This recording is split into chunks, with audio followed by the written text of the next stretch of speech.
लेकिन देश के किसान का बेटा, उसको 4 साल की नौकरी, वो आने वाला टाइम पे क्रांतिकारी ही बनेगा। अग्निवीर का उसका जैसे ही वो रिटायर होगा तो क्रांतिकारी वो बनेगा। वही साहब भी यहाँ पे है, ये बता देंगे। अपना भाई बुलवाओ कोच साहब भी बैठे, सभी लोग हैं। आप सभी के चरणों में हाथ जोड़कर राम राम, सत श्री अकाल, अस्सलाम वालेकुम। आप लोगों का प्यार दिखाई दे रहा है, लेकिन एक चीज मेरी तरफ से हाथ जोड़कर आप सबसे विनती है, सिर्फ 2 मिनट के लिए सब चुप होकर बैठेंगे, कोई ताली नहीं बजाएगा। हम पंचायत में आए हैं, अगर इस पंचायत में कोई फैसला ही नहीं निकला तो पंचायत क्या हुई? इसलिए आप सबसे गुजारिश है, 2 मिनट तक कोई भी ताली नहीं बजाएगा, किसी के मुख से कोई भी आवाज नहीं निकलनी चाहिए। भाई साहब शांति बना लो, आप लोग ज्यादा। सबसे पहले मैं चरणों में राम राम करता हूं। यहां पे जो क्रांतिकारी जिनसे हमने लड़ना सीखा, जो हमारे योद्धा हैं आज के, राकेश टिकैत जी, गुरुनाम चढ़ूणी जी, मेरे अंकल जी राकेश कोत जी और सुरेश कोत जी, माफी चाहूंगा, सत्यपाल मलिक जी और मेरी मातर शक्तियां, मेरी जितनी बहनें, ये सब आज की योद्धा। एक बार जोरदार ताली बजानी तो इनके लिए बजाओ। अब बात आती है, हिंदुस्तान था जब हम सब एक थे, आजादी के बाद हम हिंदू मुसलमान कैसे हो गए? हमारे को सर्टिफिकेट कौन बांट रहा है? वो संघ जिसने अंग्रेजों की खाकी चड्डी पहननी शुरू की। खाकी चड्डी पहनकर वो संघ हमारे को सर्टिफिकेट दे रहा है कि तू हिंदुस्तानी है, तू हिंदू है, तू मुसलमान है। मैं एक बात कहता हूं, अगर किसी के पास हो इस महफिल के अंदर, अगर संघ के अंदर किसी ने कोई कुर्बानी दी हो, संघ वाले किसी आदमी ने आजादी के लिए कहीं खून बहाया हो, उसका नाम मुझे बताना, अपने ऑफिस में फोटो लगवाऊंगा। एक आदमी ढूंढ के बता देना। संघ तो वो बड़ा नंग है जिसने हमारे को अलग कर दिया। अब बात आती है मेवात और मेवातियों की। मेवाती लोग, मेव कौन है? सबसे पहले हिंदुस्तान की जो गिनती हुई जनसंख्या की 1971 और 72 में, उस टाइम आप लोगों की गिनती करी गई हिंदुओं में। 1901 में दोबारा से गिनती हुई। आप लोगों को अंग्रेजों ने बोल दिया, भैया आप हिंदू नहीं हो, आप तो मुसलमान हो। इनकी गिनती कर दी मुसलमानों में। फिर 1926 के दौरान, 25 और 26 के दौरान इन पर ठप्पा लगा दिया कि आप सब मोमडन हैं। भाई साहब मैं बैठा दूंगा, न चुप बैठ जाओ, नीचे बैठो, शांति बना लो यार, कमाल कर रहे हो, अपने आदमी प्रोग्राम बिगाड़ोगे। हाथ जोड़कर विनती, आवाज नहीं आनी चाहिए, आप सभी से विनती है।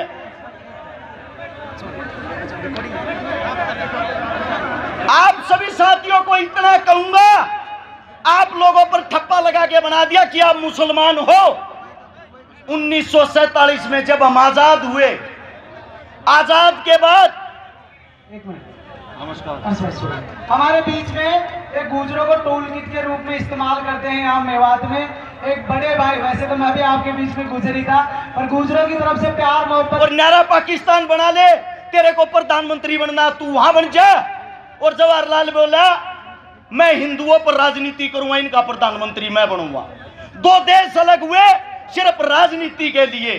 जब राजनीति के लिए 2 देश अलग हुए, हिंदू मुसलमानों में इन लोगों ने, इनकी टुच्ची राजनीति ने मारकाट मचवा दी। उस मारकाट के अंदर मेवात का भी नंबर आता है। जब मेवात का नंबर आया, मेवातियों को बोला गया हिंदुस्तान को खाली करो, यह आप लोगों का देश नहीं है, पाकिस्तान चले जाओ। दिल्ली से रेल के अंदर बैठाते थे, आप लोगों को पाकिस्तान भेज देते थे। उस वक्त मेवातियों ने कहा हमारा हिंदुस्तान है, हिंदुस्तान किसी के बाप का नहीं, हम रहेंगे हिंदुस्तान में। और अगर पाकिस्तान लेके जाना है तो हमारी लाश को लेके जा सकते हो, जिंदा मेवाती को नहीं। इस बात का पता लगता है कि मेवातियों ने जिद पकड़ ली। देश के सबसे बड़े नेता उस वक्त के बापू गांधी को बुलाया गया कि ये ही मना सकता है इन लोगों को और कोई नहीं। ये हठीले हैं, ये जिस चीज पर अड़ जाते हैं जान दे देते हैं, वापिस नहीं हटते। आपके मेवात नू के अंदर घासेड़ा गांव है, वहां पे बापू गांधी जी आए। गांधी ने आप लोगों को मनाया, तुम्हारे को अच्छी सुविधा दिलवाऊंगा, अच्छी फैसिलिटी दिलवाऊंगा, आप लोग यहां से पाकिस्तान चले जाओ, वापिस आ जाओगे शांति होने के बाद। ये गांधी के शब्द थे। उसी वक्त एक मेवाती बुजुर्ग ने खड़ा होकर कहा, गांधी जी हमारे को हमारे देश के अंदर मिट्टी दे दो, मिट्टी नसीब करवा दो, वो काफी है, देश को छोड़ के नहीं जाएंगे। ये बात सुनने के बाद गांधी ने ऐलान किया, मेवाती हिंदुस्तान की रीढ़ की हड्डी है और मेवाती यही रहेगा। अब बात आती है, आप लोग पिछड़ क्यों रहे हो? मेवात की खबर पढ़ के देखते हो कभी? हमारी साइड जो अखबार आता है, टीवी आता है, उसमें दिखाया जाता है मेवात मिनी पाकिस्तान है। मेवात के अंदर तो बलात्कार होते हैं, मेवात के अंदर आदमियों को काटा जाता है। हमारी नई यूथ, युवा पीढ़ी उस अखबार को पढ़ती है, कच्चेदारियों की बातें सच मान के उस पे अमल करती है। उनको यह दिखाई नहीं देता इस देश को जो हाल में चला रहा है, सरकार चलाने वाला जिसका नाम है नरेंद्र मोदी, भारत देश का प्रधानमंत्री, जिसकी जो जाति की अगर बात आती है, जिस जाति में उसने जन्म लिया, मैं मोदी साहब से पूछना चाहता हूं, मोदी साहब आप खुल के सबके सामने क्यों नहीं बताते आपकी जाति क्या है? आपने किस जाति में जन्म लिया है? तेली जाति में। और तेली जाति 1947 से पहले मुसलमानों के अंदर आती थी, 47 के बाद उन्होंने हिंदू धर्म में कन्वर्ट किया। अरे आप देश के एक मुस्लिम परिवार में पैदा होकर या हिंदू मुसलमान करवा कर हमारे को मरवाना चाहते हो। अब बात आती है कमी की। कमी कहां है सिस्टम में? कमी है आप लोगों के अंदर, कमी है हमारे अंदर। वो कमी क्या है? भगत सिंह, राजगुरु, सुखदेव लाहौर जेल के अंदर जब फांसी तोड़े जा रहे थे, उसके बाहर, जेल के बाहर लाखों आदमियों की भीड़ थी। सब उनको क्रांतिकारी मानते थे, सब उनको देशभक्त मानते थे। वे लाखों आदमी बाहर चिल्ला रहे थे, इंकलाब जिंदाबाद, भगत सिंह जिंदाबाद। लेकिन एक भी आदमी के अंदर इंसानियत नहीं थी। वहां जितने बाहर खड़े थे, हिंदू, मुस्लिम, सिख, ईसाई खड़े थे, हिंदुस्तानी कोई नहीं खड़ा था। अगर वहां हिंदुस्तानी खड़ा होता, उन सब की ताकत एक होती, वे लाखों आदमी उस जेल की एक एक ईंट उखाड़ते, जेल का नामो निशान नहीं मिलता, और आज भगत सिंह, राजगुरु, सुखदेव तुम्हारे बीच जिंदा होते। वही हालात आज हैं आप लोगों के लिए। जब हम बोलते हैं, बोलने से पहले तो हर्ष शिकारा सबका, बोलने के बाद बात आती है तो जाट जाति से है, और जाट हिंदू थे ही नहीं। कमाल है भाई, हमने हिंदुस्तान के लिए जन्म लिया, हिंदुस्तान के अंदर जन्म लिया है। हमारे बुजुर्ग हमारे सामने बैठे, हमारे काका ताऊ, ये रोज लठ रोड़ा पर जब लठ खावे हैं, इनको बोलते हैं ये तो देशद्रोही है। मैं पूछना चाहता हूं, जब बॉर्डर पर कोई बेटा, कोई बच्चा शहीद होता है, आप लोगों ने उसकी जाति क्यों नहीं दिखाते? आज तक क्या किसी गुजराती बाबू ने सरहद के ऊपर लड़ाई लड़ी है? आज तक क्या किसी गुजराती बाबू ने हिंदुस्तान के लिए शहीदी दी है? अरे लड़े हम, मरे हम, देश को चलाए हम, और देश के राजा वो। आप लोगों के अंदर कमी ये है, आप अपने आप को नहीं पहचानते, आप अपनी ताकत को नहीं पहचानते, आप अपने बच्चों को आगे नहीं बढ़ने देते। ये कमी आप लोगों में। जब आपका बच्चा रोड पे मरता है, दो अन्य के तुच्छ भैये आपके बच्चे को हिंदू मुसलमान बना के मार देते हैं, आप भी उस राजनीति में फंस जाते हो। आप लोगों के अंदर ताकत नहीं है क्या? आप अपने खून को भूल गए क्या? या आप धमकियों से डरने वाले हो? अगर धमकियों की बात करो, मेरी औरत जब मैं घर से निकलता हूं ये कहती है पता नहीं वापिस आएगा या नहीं। मेरी औरत जिसके साथ मेरी शादी हो रही है, उसके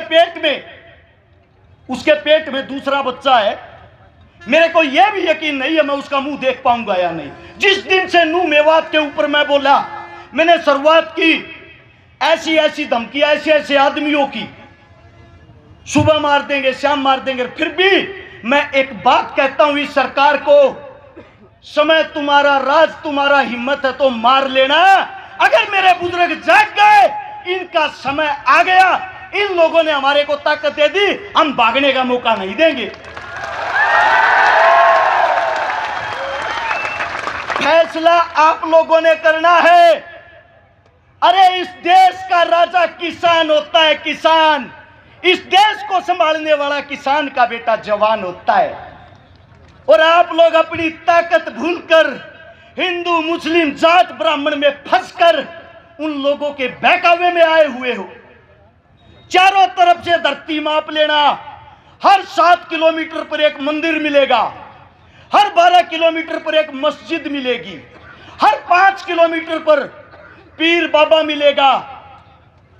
मैं आप सभी साथियों से एक बात पूछना चाहता हूं, सच बताना, दिल से बताना, क्या एक भी हिंदुस्तान का राजा शिक्षा, स्वास्थ्य, रोजगार, पढ़ाई लिखाई की बातें करता है? जरूरत ही नहीं, क्योंकि उनको मजा आ गया है। हिंदू मुस्लिम उनकी खुराक हो गई है। आप लोगों को लड़ाओ, कुर्सी पाओ और फिर आप लोग भाड़ में जाओ।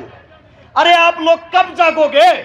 मैं आप लोगों से सिर्फ एक बात कहना चाहता हूं, अगर आप लोग इस मेवात की पंचायत को बिना किसी निरीक्षण के वापस अपने घर चले जाते हो, आपके बेटे, आपके उन बच्चों की उम्मीदें टूट जाएंगी जो आज हमको धमकियां देते हैं। उनकी धमकियां सच हो जाएंगी। और आप लोगों में एक कमी है, जब आप लोगों की कोई लड़ाई लड़ता है उस वक्त तो आप टांग खींचते हो, और जब आपका बेटा, आपका बच्चा मर जाता है तब उसकी आप मूर्तियां बनाते फिरते हो। अरे जीते जी अपने का हाथ पकड़ के क्यों नहीं जीतते, टांग पकड़ना छोड़ के? मैं आप सभी साथियों से यह कहता हूं, जो भी बुद्धिजीवी बोले वो बातें मुद्दे की करे, हिंदू मुसलमान की करे, नू मेवात की करे, ताकि सरकार को पता लग जाए जो आप भगाने वाली कला सीख रहे हो वो अब नहीं चलेगी आप लोगों की। और एक नारा जोरदार, हम सब एक हैं। मैं बोलूंगा हम सब, आप लोग बोलोगे एक हैं। पता लगना चाहिए कुर्सी के ठेकेदारों को। चलो आप कुर्सी पे बैठ नहीं सकते, उस कुर्सी को हिलाने की हिम्मत तो रखो। हम सब